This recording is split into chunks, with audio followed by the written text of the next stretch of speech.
nous sommes ici pour le tirage du dimanche 4 septembre. Du coup, attendez, je me mets un peu de rouge à lèvres. Ah, ah. J'aime bien avoir les lèvres qui glissent. Il y a un petit peu de bruit parce que je suis en retard. Je me suis invitée chez ma voisine et je fais cuire des pommes de terre. Du coup, il y a un bruit. Voilà. Donc, je voulais dire merci pour vos commentaires. Ça me fait très plaisir. Ça me motive à fond. Et en plus, je trouve vos commentaires super. Donc, merci, merci. Allons-y.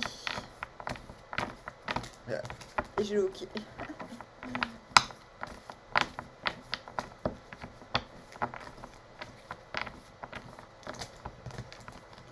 Dimanche 4 septembre. Bonne braderie de Lille, Ch'timi qui me regarde. Même si la braderie de Lille, c'est plus ce que c'était avant. 3 de denier. Niais. 3 de denier à l'endroit.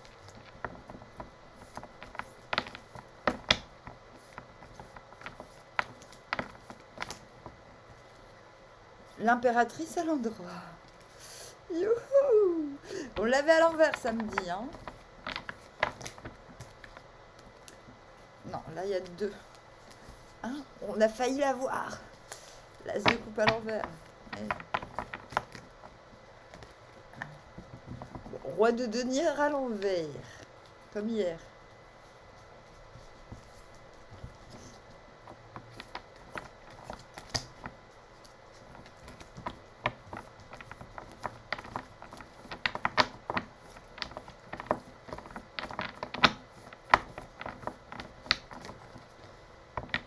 Neuf de bâton à l'endroit.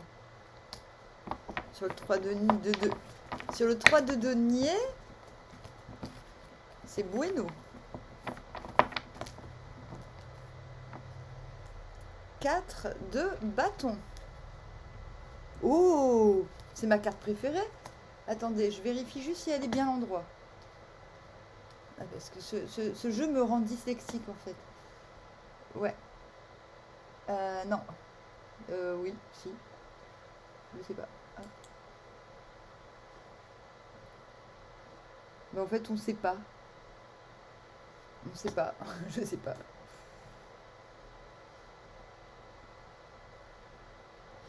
Ouais, moi je dis qu'il est à l'endroit. Voilà.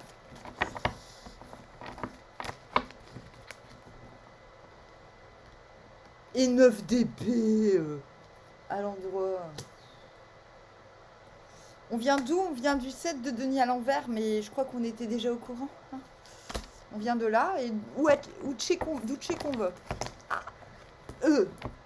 Ah non, mais on va là, on va vers le monde. Le monde à l'endroit.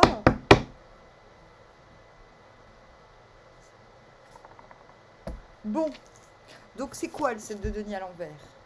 J'espère que vous m'entendez, parce qu'avec ce boucan là, je fais quoi? J'arrête les pommes de terre? Ouais, je vais les arrêter pendant le tirage. Tant pis, je vais être en retard. C'est pas grave, c'est pas dramatique. Donc, c'est quoi le 7 de denier à l'envers? Ah, on s'entend mieux là.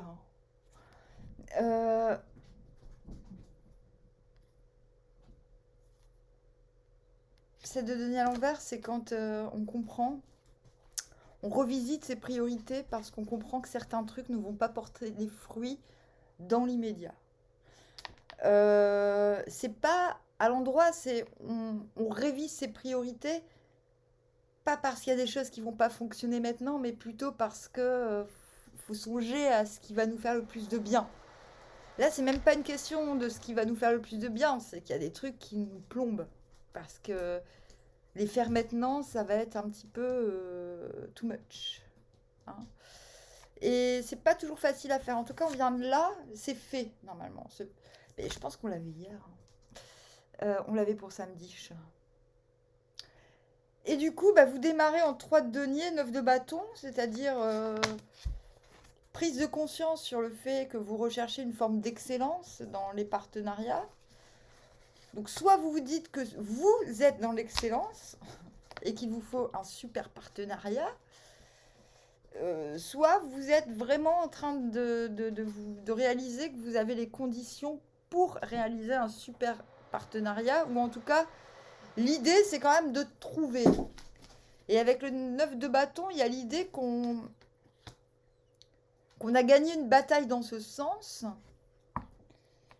et qu'on reste sur le pied de guerre, qu'on est prêt à faire encore des efforts. Mais moi j'aime bien le 9 de bâton. Hein. C'est un peu too much, on est un peu too much. Mais j'ai envie de dire, bon, bah, s'il y a l'impératrice après, c'est que ça vaut le coup. Si le but c'est vraiment de pouvoir se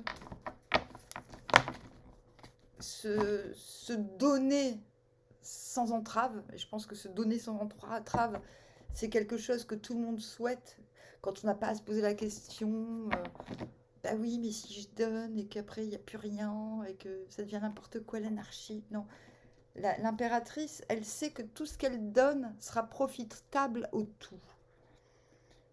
C'est un privilège inouï, c'est l'abondance, hein, l'impératrice, de pouvoir donner autant se donner autant qu'on le souhaite.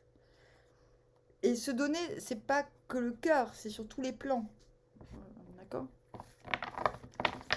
Et du coup, ben, j'ai plutôt tendance à vous encourager, même si... Ah oui, ça nécessite effectivement cavalier de bâton. Le cavalier de bâton, il sait qu'il peut gagner. C'est marrant parce qu'on a le 9 de bâton où je vous dis, on lâche pas l'affaire sur quelque... On reste sur le pied de guerre. Mais là, ce qu'on est en train de vous dire, c'est qu'il n'y aura pas de prochaine bataille. Pas dans l'immédiat. Donc on peut sortir d'une situation conflictuelle sans problème.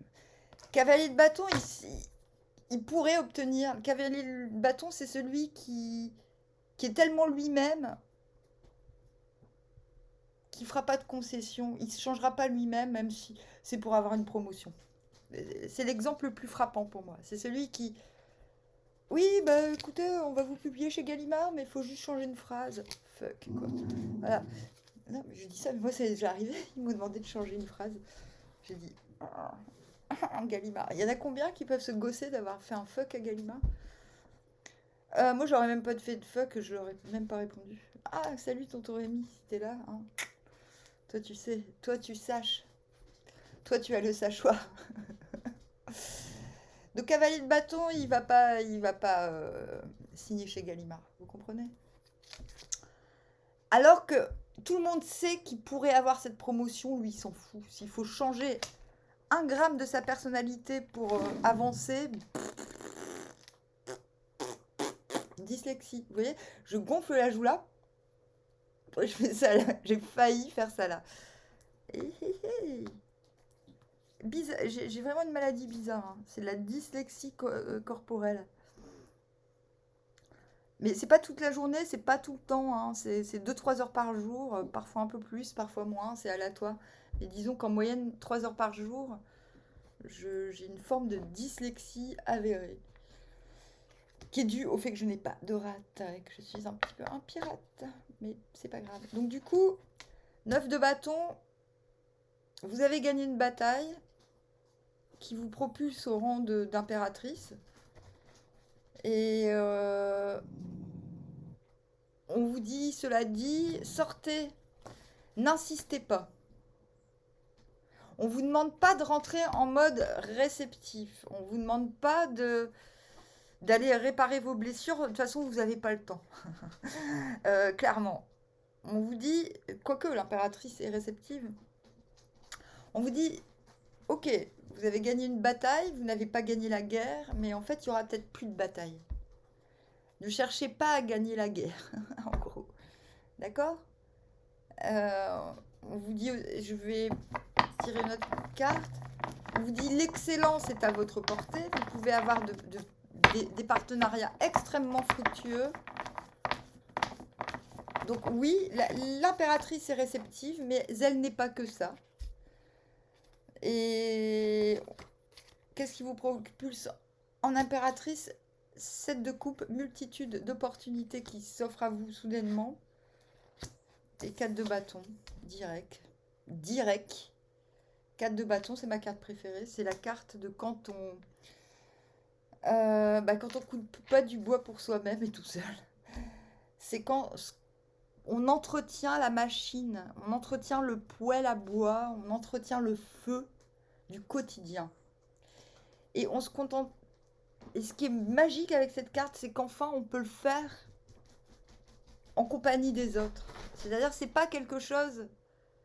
C'est quelque chose qu'on peut partager. Normalement, l'entretien du quotidien, c'est un truc assez solitaire qui parfois peut prendre la tête parce qu'on se demande, on se dit à quoi bon. Le 4 de bâton à l'envers, il va vous encourager avant de partager votre pratique du quotidien, le renouveau de votre feu intérieur.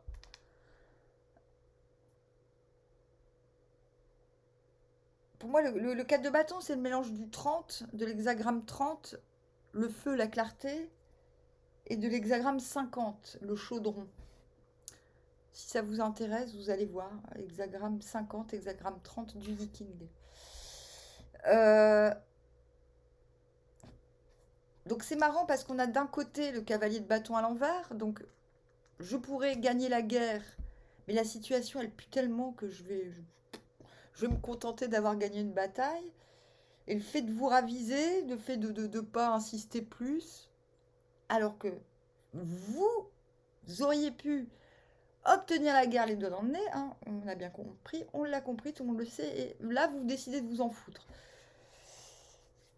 7 de coupe,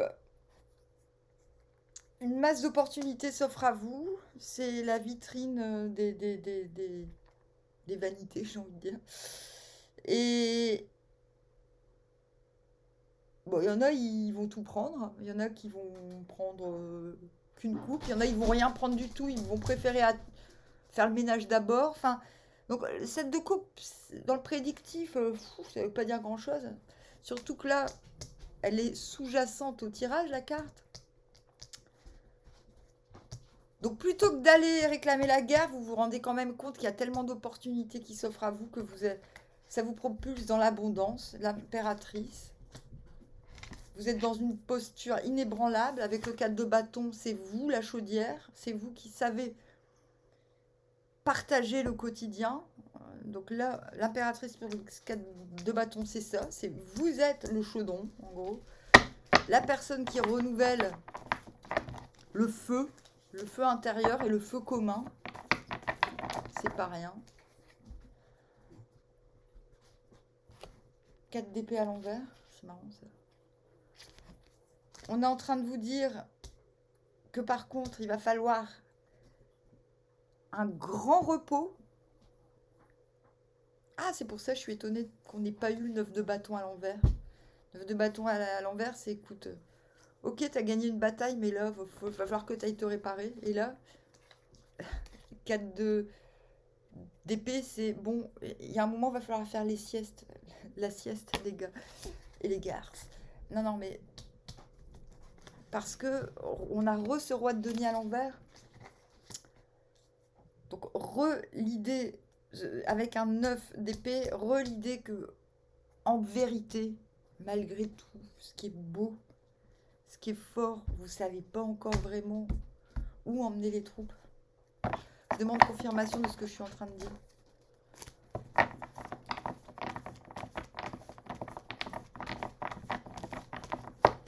Je pense que c'est ça, ouais. Il y a...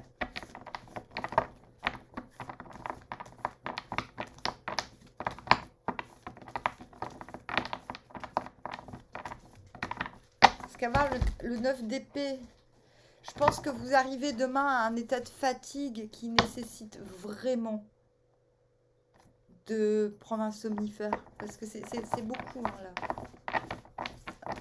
C'est intense quand même ce tirage. Je ne dirais pas comme ça, mais...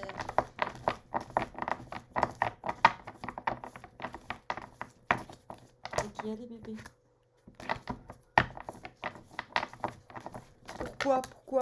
Pourquoi ce 9 d'épée?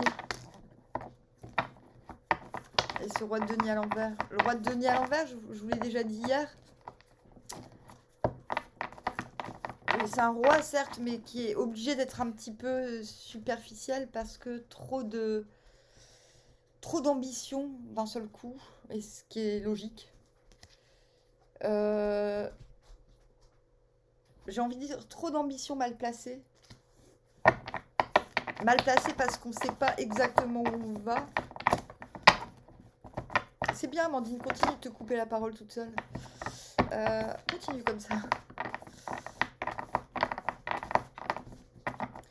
Donc, je disais, le roi de denier a un petit peu besoin d'être superficiel parce qu'il ne sait pas exactement où... Le roi de denier, c'est celui qui il pratique l'entregenrisme. Il sait donner ce qu'il faut à chacun, donner la place, dire ce qu'il faut à chacun. Et tout le monde reconnaît ce talent. Et 10, on a le 10 de denier à l'envers, les raisons. C'est ça, beaucoup d'ambition et pas assez de... On a encore le sentiment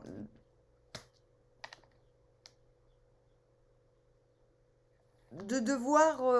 on a encore besoin de recevoir le soutien moral ou l'assentiment. Et je pense que malheureusement, c'est pas justifié. Et le fait d'avoir besoin... Le 10 de denier, c'est vraiment quand on est à sa place. Ça ressemble fort au roi de denier, en vérité. Et ces deux cartes sont à l'envers. Donc vous avez la raison pour laquelle vous êtes en roi de denier et en 9 d'épée. Donc avec des petites angoisses qui ne concernent que vous, finalement, et qu'il faut affronter, évidemment, mais qui... Donc déjà, vous angoissez parce que roi de denier, vous n'êtes pas vraiment vous-même. En même temps, quand on est roi de denier, on ne demande pas d'être toi-même, on demande d'être un peu le représentant de tout le monde, quoi. Et là, bah, vous l'êtes sans savoir vraiment... vous êtes le représentant de tout le monde sans pouvoir vraiment exprimer vos réelles ambitions et en même temps, et du coup, sans vraiment avoir l'assentiment général. Mais là...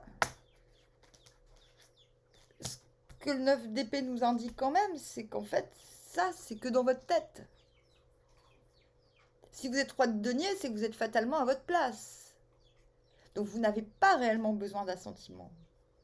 Moi, je pense que c'est la fatigue, parce qu'on vous dit que c'est le 4 d'épée à l'envers. Donc 4 d'épée à l'envers, c'est on laisse tout cramer derrière soi.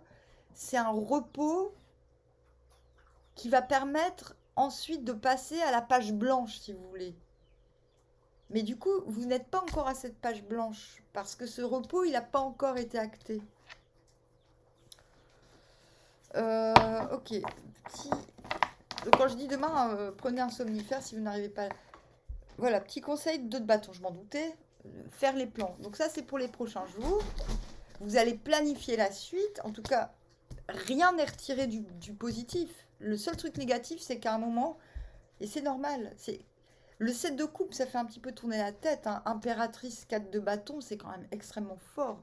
Extrêmement puissant, même, j'ai envie de dire. Il y a de quoi avoir la tête qui tourne. Il y a de quoi, encore heureux que vous vous posiez des questions. Mais est-ce que c'est vraiment justifié?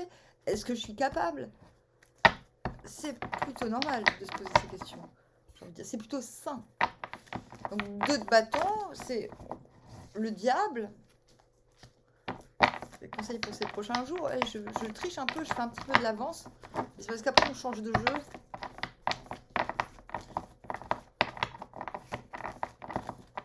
Ben voilà, je suis en retard. Je suis en retard.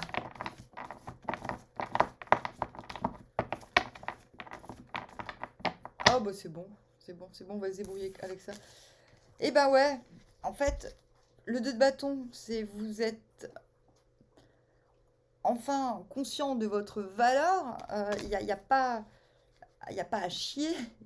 Vous savez que vous allez vers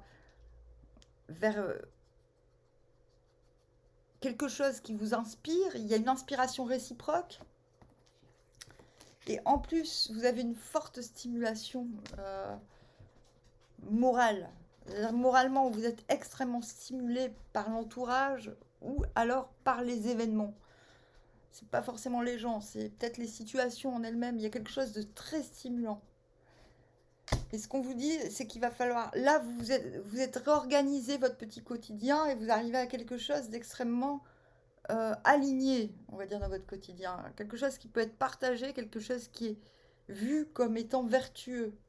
Maintenant, le conseil, c'est bah, maintenant que vous êtes vu pour vos vertus, admettez que vous ne savez pas où aller. Là, c'est comme si vous n'êtes pas encore en mesure d'admettre, roi Denis à l'envers, que vous ne savez pas où est la prochaine étape, où vous embarquez, où est la prochaine escale, presque. Et là, on vous dit, bah, deux de bâton, de toute façon, vous avez une morale sans défaillance, j'ai envie de dire, et ça, c'est connu, c'est reconnu. Vous pouvez prendre le temps de trouver la prochaine étape. Le diable va vous y aider. Le diable est vu de manière très positive. Le diable va vous donner la stimulation intellectuelle pour trouver, pour faire vos plans. Il se peut même que vous ayez des super synchronicités aussi, hein, qui vous facilitent la trajectoire. Vous voyez? Donc là, moi j'ai vraiment l'impression que demain, euh, vous allez sûrement vous poser des questions sur suis-je capable? Vais-je être reconnu? Ne vais-je pas être reconnu pour des trucs qui ne sont pas justifiés? Vous risquez de vous poser ce type de questions. Et le tarot vous dit que vous avez raison de vous prendre la tête, mais qu'après, il ne faudra plus le faire. Que vous êtes censé déjà être à la page blanche, en fait. D'accord? Là, il y a un lâcher-prise. Il y a un dernier lâcher-prise à opérer, là. Il faut accepter cavalier de bâton à l'envers, 4 d'épée à l'envers. Il y a un truc sur lequel on ne reviendra plus. Et c'est très bénéfique pour vous. C'est très vertueux. Il y a une bataille. Vous avez gagné des batailles, mais la guerre, elle n'a plus lieu d'être. Voilà. Ok? Donc ça, gardez-le en tête parce que ça revient. Il n'y aura pas de guerre. Bah, peut-être, hein, mais pas tout de suite en tout cas. Et pas. Il y a quelque chose que vous auriez pu gagner très facilement, mais vous allez passer à autre chose. On vous dit maintenant, là, c'est tout. Tu arrêtes de combattre des choses là ce serait n'importe quoi. Voilà, on est en train de vous dire non. Là, ça suffit de se battre pour n'importe quoi. C'est pas forcément n'importe quoi, mais on vous dit que c'est plus d'actualité là. Là, c'est bon. Là, vous allez faire des plans pour embarquer tout le monde dans j'allais dire sur la comète. N'importe quoi. Bon, allez. Hein, je vais aller manger ma tartiflette et je vous dis à bientôt, armoire.